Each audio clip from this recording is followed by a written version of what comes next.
She's just not mine. I never asked to raise someone else's child. It's not like I ever bonded with her. That was my mother's voice. Calm, distant, like she was talking about a neighbor's dog or a dress she never liked. I was 16 when I heard her say it. Sitting alone in the hallway, knees pulled to my chest, listening to a conversation that would change everything I thought I knew about family. There was a long pause on the phone line. Then her voice again, light and casual. She'll grow up and leave like the rest. It's easier if I don't get too attached. My name is Vanessa, and I'm 31 now. But that night, that was the night I stopped being someone's daughter. They say you never forget your 16th birthday. I wish I could.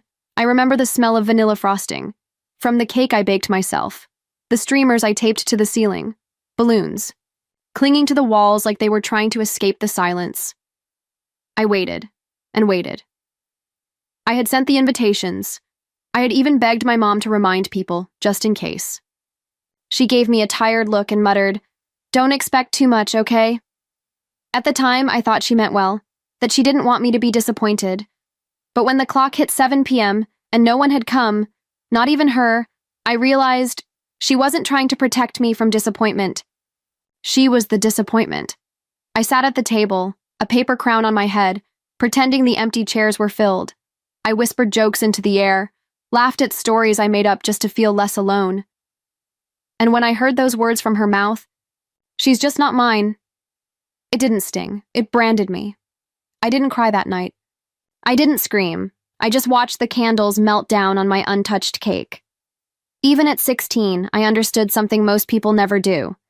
Sometimes, the person who's supposed to love you unconditionally just doesn't. It's been 15 years since that night. I built a life far from that house, and far from the woman who lived inside it. I put myself through school, built a career, made something out of the ashes she left behind. People see me now and say I'm strong, confident, unshakable. But what they don't see is the 16-year-old girl still sitting at that table, still waiting to be seen. I thought I had buried that part of me for good. Until last week. A cousin I hadn't spoken to in years sent me a text. "Did you hear? Your mom's throwing a huge party for her 60th. Black tie. Fancy venue. Your sister's helping plan everything." There was no invitation. Of course there wasn't. But something in me shifted. Not anger, not sadness. Just a quiet, stubborn flicker of curiosity. "Go," a voice whispered, not to fight, not to beg, not even to be forgiven, just to see. Maybe she changed. Maybe this was her way of making amends, of welcoming me back into a story I'd been written out of. Or maybe it was just another chapter in the same old book. But this time, I'm not 16, and I'm not walking in empty-handed. 3 days before the party, I stood at the bottom of the steps I hadn't climbed in over a decade. The house hadn't changed. Same pale blue paint, flaking at the corners. Same wind chime by the door. The one I used to watch sway while waiting. For someone, anyone, to remember I existed. I wasn't here to beg. I wasn't here to reclaim something. I had hope. A small, pitiful ember of it, but it burned anyway. In my hands, I held a box. Wrapped in cream paper, tied with a simple navy ribbon. Inside was a brooch I had found in a vintage boutique. Delicate, timeless. Exactly the kind my mother used to admire in shop windows, but never bought. I wanted to give it to her. In person. Just say, "Happy birthday." And leave, simple, clean, dignified. I walked up the porch and knocked. At first, nothing. Then the door creaked open, and there she was. My sister. Her expression didn't shift, just an immediate look of disdain, boredom. I never could tell. The difference with her. She leaned against the frame, arms crossed like she was guarding a castle. "Well," she said, eyes skimming over me like I was something stuck to the welcome mat. "This is unexpected." I didn't take the bait, just held up the gift slightly, offered a small smile. "Is Mom home?" She didn't move. "Why?" Before I could answer, a familiar voice floated in behind her. Calm, cold, hollow. I am. And then my mother appeared. Perfectly made up, dressed in ivory, pearls around her neck like always. Her smile was brittle, like glass stretched too thin. She looked at me the way someone might look at a guest who overstayed their welcome at a funeral. I didn't know you were in town, she said. Not warm, not even curious, just factual. I held the gift out. I heard about your birthday. I just wanted to drop this off. Wish you well. Her eyes flicked to the box, then back to me. Her smile tightened. You shouldn't have come. I blinked. It's just a small gift. I won't stay. She cut me off. This weekend is for family. The words landed like ice in my stomach. I stayed still. My hand didn't lower. She took a breath. The next line was delivered like a closing statement in court. Rehearsed. And final. You're not invited. You were a guest in this house once. That's all. There it was.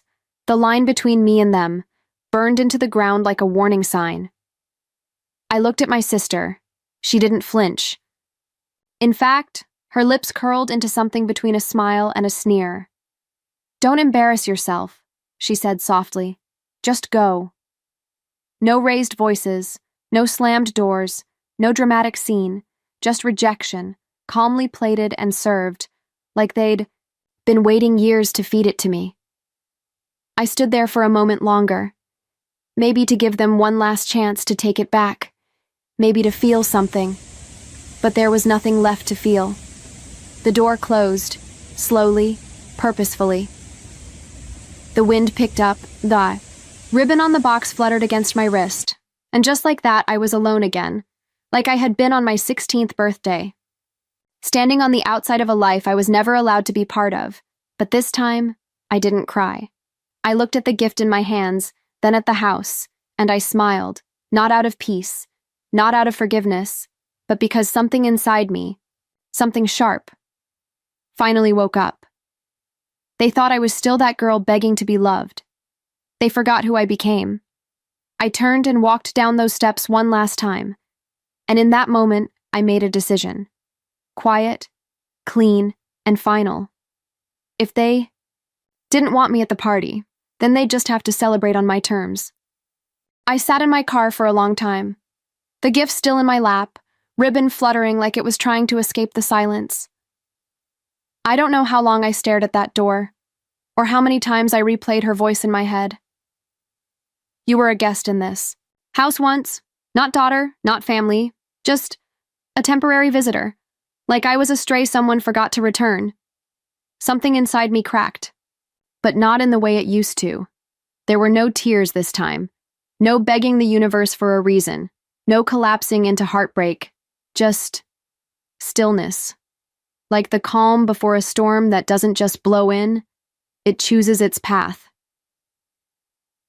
I took a deep breath, reached over and unlocked my glove box. Inside was my old phone, the one I hadn't touched in years. I kept it for one reason. It had access to a backup email account I rarely opened. The moment I logged in, I saw it, the email from my late father's attorney. Subject: Family trust details, requires signature. At the time, I had ignored it. I didn't want anything from them, not even money. I wanted distance. I wanted silence. But now I read it carefully. My father, biological or not, I'll never know, had set up a retirement trust for my mother, a significant one. But there was a condition. It could only be released with the approval of both daughters. My name, my signature, my consent, and suddenly, everything shifted. They could pretend I didn't exist. They could slam doors, erase photos, twist stories, but they couldn't unlock that trust without me. I held something they needed more than their pride, and they had no idea. My lips curled into something between a grin and a warning. If they wanted to pretend I didn't belong, then maybe it was time to remind them who they were dealing with. I tapped the screen, found the contact info for the party planner. Polite voice, pleasant tone, a little frazzled. I asked how the planning was going. Oh, we had to scale things down a bit. Budget's tighter than expected. Your sister mentioned cutting one of the live musicians and reducing the floral budget. I smiled. What if money wasn't an issue? There was a pause. I'm sorry? I'd like to sponsor the event, I said calmly. Anonymously, I could practically hear the planner's mouth drop open. Oh, well, that's generous. But may I ask why? I have my reasons, I replied. One condition. I want control over the tribute video. Just that. Another pause. Then, I don't see a problem with that. Of course she didn't, because in their world, I was invisible, powerless, just a ghost outside the family photo. But now I was the one paying for their fairy tale. And I was about to write the final chapter. I looked down at the gift in my lap. It wasn't mine to give anymore. I rolled down the window and set the box gently on the curb. The wind took the ribbon first, then the paper. I watched as it blew down the street, light, directionless, easily forgotten, just like me, until now. The night of the party arrived like a perfectly rehearsed lie. The venue was breathtaking, far more elegant than anything the invitations had promised. Floor-length drapes in champagne silk shimmered under golden chandeliers. Fresh orchids lined every table. A string quartet played in the background, their sound soft and expensive. No one questioned the upgrade. They just assumed my mother had spared no expense. That, of course, the woman who demanded perfection had finally given herself the celebration she thought she always deserved. She floated through the room like a queen at court, smiling, laughing, accepting praise with modest nods and fake humility. You did all this? Someone asked her. She smiled sweetly. Well, I believe special moments deserve special effort. She never mentioned the anonymous donor, never once gave credit to the daughter she swore didn't belong. Of course she didn't. To admit she hadn't done it herself would be to admit there was someone else behind the curtain, someone she wanted forgotten. I watched from the shadows, unseen but present. I didn't come to mingle. I didn't come to make a scene. I came to make a statement. I watched them all, the guests, the neighbors, the distant cousins, all dressed to impress, clinking glasses and sipping champagne I paid for, and not one of them knew what was coming. Tuck your sauce. Tension hung in the air like humidity before a lightning strike. They just didn't know the storm had already started. As the night moved on, the lights dimmed. A hush fell over the crowd as the MC stepped forward, tapping his mic. Ladies and gentlemen, before we move on to cake and dancing, we have a special surprise. A tribute to our lovely guest of honor, 60 beautiful years of life, laughter, and love. Applause echoed through the ballroom. My mother dabbed her eyes with a napkin, already emotional. The screen came to life. Soft piano music played. Childhood photos of my mother filled the screen, black and white snapshots of simpler times. Her first birthday, her graduation, her wedding day. Guests cooed. My sister whispered something proud into a friend's ear. Then came the photos of her daughters. Or rather, daughter. My sister on her first day of school. My sister at her piano recital. My sister holding up her college acceptance letter. And then, the shift. The music stopped. A single image filled the screen. Blurry. Unedited. It was me. 7 years old. Sitting alone at a plastic table. No cake, no balloons, no family. Just me. Looking straight into the camera, eyes wide, smile unsure, like I was still waiting for someone to arrive. The room fell silent. Another photo. Me again. This time older, standing at the edge of a family group photo, cut off, barely included. My mother's arm around my sister. I was always 2 inches out of frame. More photos came. A pattern of absence, of neglect, of erasure. The music resumed, but not the piano. This time it was colder, minimal, distant. A soft melody that made your throat tighten. Then came the final slide, white text on a black screen. Happy 60th birthday, Mom. From the daughter you said didn't deserve to be here. And the one who paid for everything you're enjoying tonight. Gasps. A chair scraped against the floor. Someone whispered, Wait. What? All eyes turned to my mother. She froze, hands clutching her napkin like it could shield her, and I stepped forward from the shadows, not to confront, not to scream, just to be seen, finally, on my terms, because this wasn't just a party, it was a reckoning. The screen went black, but the silence in the room didn't fade with it. It deepened, like everyone had collectively forgotten how to breathe. People stared. Some glanced at each other, unsure whether to applaud or apologize with their eyes. My mother didn't move at first, then slowly her hands lowered from her face, her mouth parted, and the mask cracked. "You think this is clever?" she hissed, her voice trembling with rage. "You think humiliating me in front of my friends is some kind of victory?" She stood up, fast, her chair screeching across the floor. Eyes now on me, sharp, shining with fury. "You've always been a problem, always needed attention. You couldn't handle being second best, so you staged a tantrum like a child." She took a step forward. "Fine. Say what you want, but don't pretend this is about love. It's about money, isn't it? That's why you came. You're jealous. You're bitter. You're still the same pathetic outsider you've always been." A few guests gasped. One man tried to pull her back gently by the arm. She yanked away. I didn't flinch. I let her rant. Let her unravel, thread by thread, right in front of the people she'd tried so hard to impress. And when she finally ran out of steam, when the room had fully collapsed into discomfort, I reached into my clutch and tapped my phone screen. The speaker clicked on. My voice didn't come through. Hers did, crackly but clear, recorded, time-stamped. "She hasn't signed the release yet?" My sister's voice followed.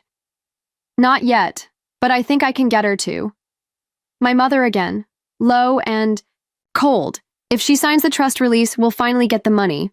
Just let her feel like she belongs for one day. One day. That's all I need." And then silence.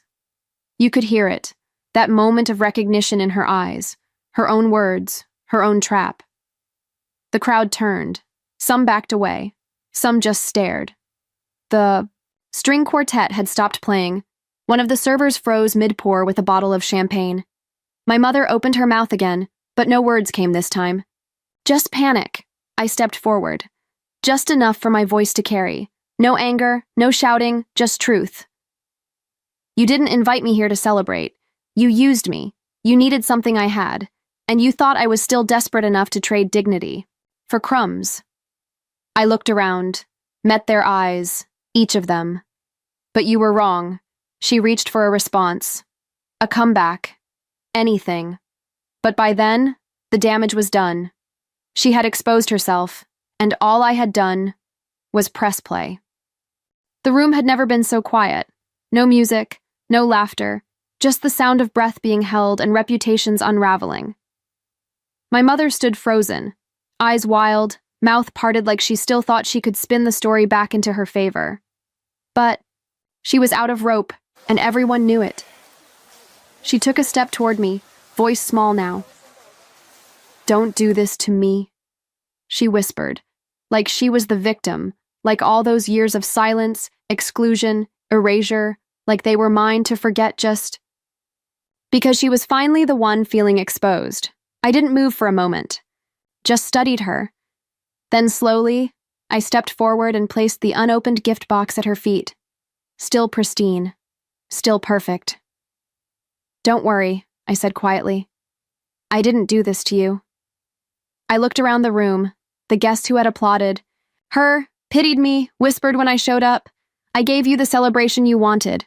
I paid for the flowers, the food, the dress, the band. I even gave you the attention you always craved."